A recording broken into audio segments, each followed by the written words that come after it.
Hello tout le monde, j'espère que vous allez bien, bienvenue sur la chaîne du Club Crypto. On va analyser Matic dans cette vidéo. La dernière analyse sur la chaîne date de décembre 2022. On était juste ici sur la chart et on voit que ça a pas mal bougé entre temps. Donc ce qu'on va faire ici, c'est une mise à jour. En plus, vous le voyez depuis plusieurs semaines, le prix est en train justement de repartir à la baisse. Donc on va voir si on va continuer à aller plus bas et revenir sur ces supports qu'on a juste ici, ou si on a encore de l'espoir pour casser les grosses résistances et se rapprocher des 2 $ sur Matic. Avant de démarrer, pensez à vous abonner, ça récompense le travail qui est fourni, ça fait extrêmement plaisir. Vous pouvez liker la vidéo, vous pouvez commenter, donner votre avis. N'hésitez pas, moi je réponds à tout le monde avec grand plaisir, donc profitez-en. Du coup, pour rappel, ce qu'on avait vu dans la vidéo précédente, c'est qu'on avait envisagé soit un scénario haussier, soit un scénario baissier. Donc dans les 15 jours qui ont suivi la vidéo, on voit qu'on a eu finalement la réponse à notre question. On était parti sur un scénario haussier. Et en fait, ce qu'on voyait justement, c'est qu'en cas de baisse, on avait le support juste ici, et qui est toujours d'ailleurs d'actualité, on peut le garder juste ici aux environs des 70 centimes. C'est encore un support qui peut tenir. Et en cas de grosse baisse plus hardcore, on avait justement ce qui se faisait ici aux environs des 56-57 centimes. Donc ces deux supports, vous pouvez toujours les garder en tête. Si le prix revient sur ces zones, on peut encore rebondir. Ce que je vous expliquais aussi dans la vidéo, et ça a été vraiment notre résolution et la confirmation d'un signal haussier, c'est que je vous parlais d'une résistance qu'on avait à ce moment-là sur le prix aux environs des 92 centimes. On le voit juste ici, pendant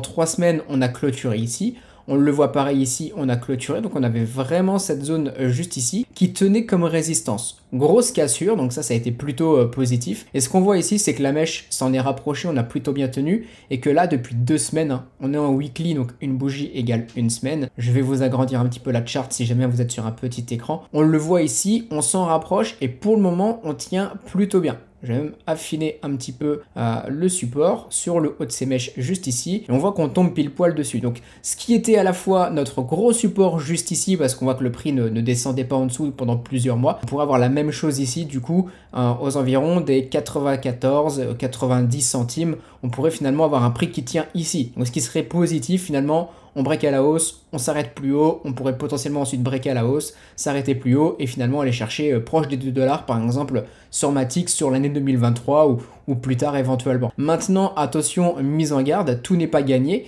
Si vous voyez ici que le prix justement a tendance à flancher et repartir sous ce support, et qu'il a du mal à repasser au-dessus, qu'il n'y arrive pas du tout et qui tend justement à repartir à la baisse, on risque de revenir à nouveau taquiner ce support juste ici aux environs des 70-72 centimes. Donc c'est pour ça que c'est important de le garder en tête celui-ci, parce que si celui-là pour le coup ne tient pas, on reviendra sûrement sur ces niveaux de prix. Pour le moment en tout cas, on n'y est pas. On peut très bien avoir un prix qui tient ici et auquel cas on pourrait toujours aller chercher cette résistance qu'on a juste ici aux environs des 1,30 $. D'ailleurs, ça c'est assez intéressant puisque, et je vais vous le montrer et ça pourra nous servir aussi pour la suite, je vous expliquais dans la vidéo précédente qu'on avait cette résistance sur les 1,30 $, qu'il fallait juste faire attention si le prix passait au-dessus, et je vous l'avais dessiné d'ailleurs, si le prix passait au-dessus et réintégré rapidement, c'est que finalement c'était un simple piège du marché et on allait faire FOMO les gens, des gens allaient acheter finalement cette cassure à la hausse et finalement on allait les faire perdre derrière. Donc on voit que vraiment ça s'est fait et très nettement, ça s'est fait d'une semaine à l'autre. Et attention, justement en cas de scénario haussier sur Matic,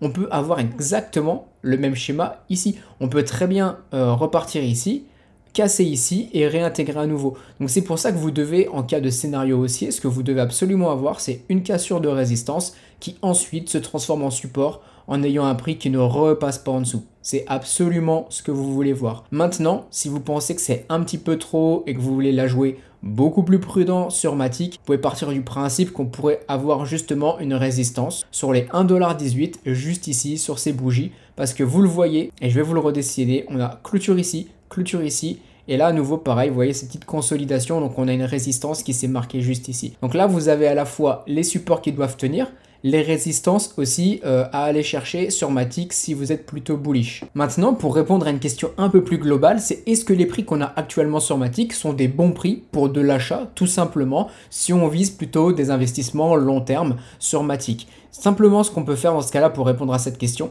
c'est utiliser un Fibonacci, donc de ce grand mouvement qu'on a juste ici, et on va analyser actuellement en fonction du retracement si on tombe dans des bonnes zones d'achat. Je vais l'agrandir un petit peu, comme ça vous voyez mieux sur le graphique et on va vraiment se concentrer sur cette zone juste ici. On voit que le prix, lui, actuellement, il est entre les 0,618, 0,786. C'est une bonne entrée pour de l'achat à long terme. C'est les zones optimales d'après Fibonacci. Ça ne veut pas dire qu'on ne peut pas aller plus bas, mais dans tous les cas, si le prix ici tend à se retourner, et que vous avez acheté ici, vous avez pris un bon achat dans une bonne zone plutôt que de racheter un petit peu trop haut derrière. Donc si vous simplement vous avez envie de faire du DCA, Fibonacci nous dit qu'actuellement on est dans une bonne zone. En plus, vous voyez le prix, on est quand même assez proche de ce support. On est plutôt sur le bas de la zone que sur le haut de la zone. Mais imaginons maintenant que le prix finalement continue de baisser beaucoup plus bas. Ce qu'on peut faire, c'est prendre ce grand mouvement qu'on a juste ici et refaire exactement la même chose avec Fibonacci, donc ce grand mouvement juste ici.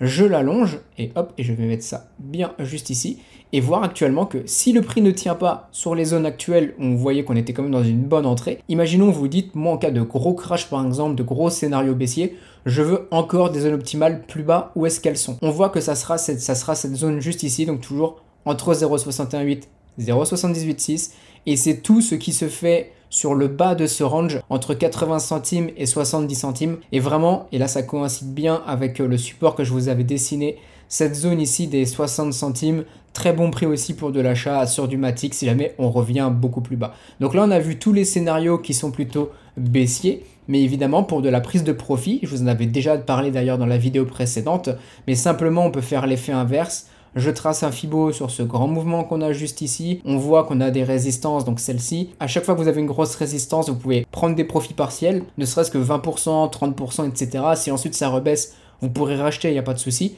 On voit ici du coup grosse résistance vraiment sur les 1,70$. Et ensuite toute cette zone à partir de 2$, à partir même de 1,90$, là vous pouvez vraiment vendre beaucoup plus parce qu'on sera sur une grosse zone de profit juste ici. Quand tout le monde sera en train de crier à la TH, je pense, parce qu'on n'en sera pas trop loin. Ici, vous prenez la majorité de vos profits et derrière vous êtes tranquille. Imaginons on casse à chaque fois les résistances, hop, on s'en sert comme support, on arrive ici. On risque d'avoir à nouveau de la consolidation pour un potentiel retournement. Vous soyez rationnel, pensez comme des whales, et ici vous prenez pas l'intégralité forcément de vos profits parce qu'on peut très bien continuer à pumper, mais vous prenez une grosse partie de vos profits. Et si ça rebaisse, vous pourrez racheter plus bas, et là derrière vous allez pouvoir justement gonfler votre bague de Matic. Et je finirai là-dessus, vous pouvez rejoindre le Discord, c'est totalement gratuit, le lien dans la description, n'hésitez pas à venir échanger avec la communauté, vous pouvez même me poser des questions, je suis dedans tous les jours, je vous réponds avec grand plaisir. Pensez à liker la vidéo, pensez à mettre un commentaire, et je vous dis à très bientôt, bonne journée tout le monde.